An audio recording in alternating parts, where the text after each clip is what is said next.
शांतिप्रिया अब अलीशा होना चाहती है।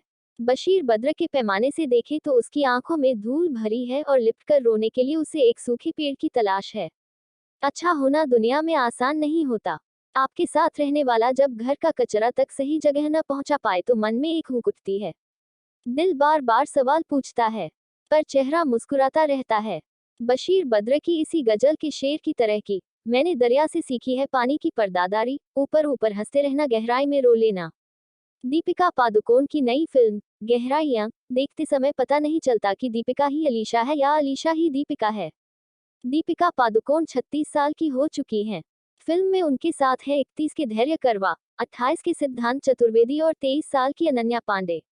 दो जोड़ों की प्रेम कहानियों के किसी चौराहे पर आकर मिल जाने की कहानियां लव ट्रायंगल नहीं होती। ये वे कहानियां हैं जिनमें त्रिकोण से ज्यादा कोण है। महेश भट्ट से लेकर विनोद पांडे और यश चोपड़ा तक ने इन प्रेम चतुष्कोणों को आयताकार से वर्गाकार करने की कोशिशें बहुत की, लेकिन प्रेमियों की भुजाएं सम पर कहां आ पाती हैं। वे तो आसमान समेटना चाहती हैं, टूटकर किसी से प्यार करना चाहती हैं, बिना ये जाने कि बाहों में जो है उसकी धड़कन कहीं और है और इरादा भी उसका ईमानदारी का नहीं है। अंग्रेजी की करोड़ों बार दोहराई जा चुकी कहावत को हर ऐसे मौके पर उछाला जाता है कि युद्ध और प्रेम में सब जायज है, लेकिन कहने वाले को भी पता है कि ये सिर्फ एक बहाना है उन जज्बात को धोकर सफेद करने का जिनकी शुरुआत ही स्याह रंग से होती है। यहाँ रिश्तों का ये कालापन एक योग प्रशिक्षक और एक लेखक की अटक अटककर आगे बढ़ती दोस्ती में दिखता है। दोनों साथ रहते हैं तो प्रेमी भी हुए, लेकिन प्रेम छोड़कर वह सब कुछ साझा करते दिखते हैं। वैसे समझ में ये नहीं आता कि योग प्रशिक्षक अपने ऐप का प्रेजेंटेशन देने खुद क्यों चली जाती है, उसके साथ तो कोई टेका बंदा होना चाहिए। खैर, शकुन बत्रा की फिल्म है तो कुछ भी हो सकता है।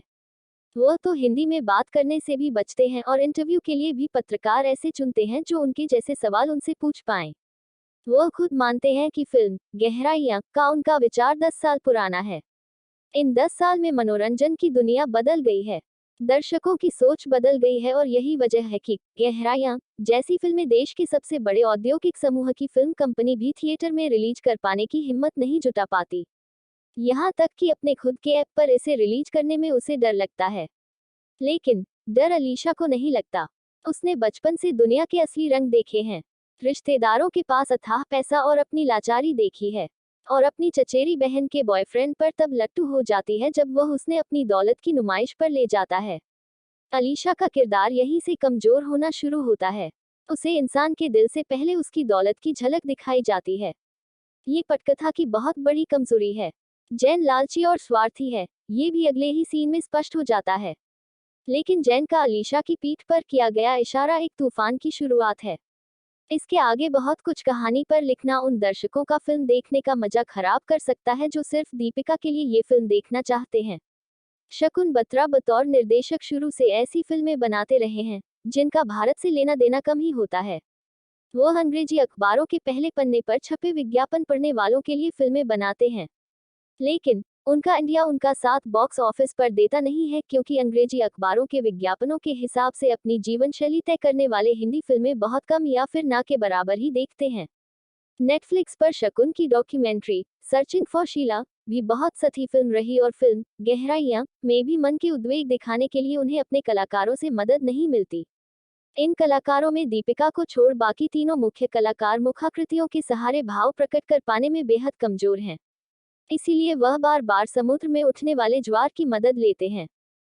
फूलों के आपस में टकराने से चुंबन का संकेत देने वाले सिनेमा से मीलों आगे आकर शकुन धर्म प्रोडक्शंस की पहली एडल्ट फिल्म तो बना रहे हैं, लेकिन मानवीय संबंधों की इतनी कठिन राहों पर उन्हें कलाकारों के भाव दिखाने के लिए फूलों की जगह समंदर की लहरों का सहारा लेना पड़ रहा है। पद्मावत की औसत कामयाबी के बाद दीपिका का ग्राफ लगातार नीचे जा रहा है। छपाक की तारीफें हुई पर फिल्म फ्लॉप रही। 83 का हाल सबको पता है और अब गहराइयां। दीपिका ने अभिनय में वास्तविकता के करीब आने की कोशिश में वैसा ही कुछ कर लिया है जैसा सच्चाई के बहुत करीब आने पर अक्सर सच साफ साफ नजर नहीं आता। वह अभिनय कमाल का करती हैं, लेकिन उनके अभिनय विस्तार के लिए गहराइयां जैसी फिल्में सिर्फ एक प्रयोग भर हो सकती हैं, उनके नंबर 1 हीरोइन के दर्जे को पुख्ता करने वाली सीमेंट नहीं। दीपिका इस बार फिल्म गहराइयां में भी दमकी खूब है, लेकिन उनके दिए का तेल उनकी रोशनी में पाकी जगी नहीं लाता। बेवफाए एक दर्द देता है और दिल है तो दर्द भी होगा गाने वाले भी उनके इस किरदार के साथ नहीं हो पाते। सिद्धांत चतुर्वेदी फिल्म की सबसे कमजोर कड़ी हैं। उनके चेहरे के भाव हर दृश्य में एक जैसे ही रहते हैं। अब समझ आता है कि एमसी शेर में उनका अभिनय दरअसल अभिनय नहीं बल्कि वही था जो वह हैं। एमसी शेर ही सिद्धांत चतुर्वेदी है। यह स्पष्ट होने के बाद सिद्धांत का अभिनय बहुत कमजोर लगने लगता है। धैर्य करवा को फिल्म में विकी कौशल की जगह मिली है। वह भी फिल्म 83 के बाद खास प्रभावित नहीं करते। हाँ, अनन्या पांडे तरक्की कर रही हैं। उनकी कदकाठी भले उनके स्टारडम में आगे चलकर बाधा बने, लेकिन राह उन्होंने ठीक पकड़ी है। तकनीकी तौर पर फिल्म गहराइयां की पैकेजिंग वर्ल्ड क्लास है और यहीं से समझ ये भी आता है कि शकुन बत्रा के रेफरेंस पॉइंट्स क्या क्या रहे होंगे। फिल्म का मूड सेट करने में इसके सिनेमेटोग्राफर कौशल शाह ने कमाल का काम किया है।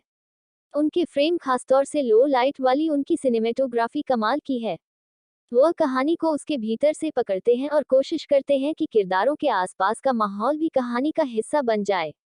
फिल्म के संपादन में चूक हुई या फिर फिल्म बनी ही ऐसी ही है, ये तो पता नहीं, लेकिन फिल्म गहराइयां इसके दो मुख्य किरदारों अलीशा और जैन के बीच प्रेम के अंतरंग दृश्यों के भाव सही तरीके से पकड़ने में चूक गई है। दोनों के प्रेम का आवेग नकली लगता है। यूं लगता है जैसे दीपिका निजी जीवन के प्रेम से निकलने के बाद बशीर बद्र की इन लाइनों को जी रही हैं। इसके बाद बहुत तन्हा हो जैसे जंगल का रास्ता, जो भी तुमसे प्यार से बोले साथ उसी के हो लेना।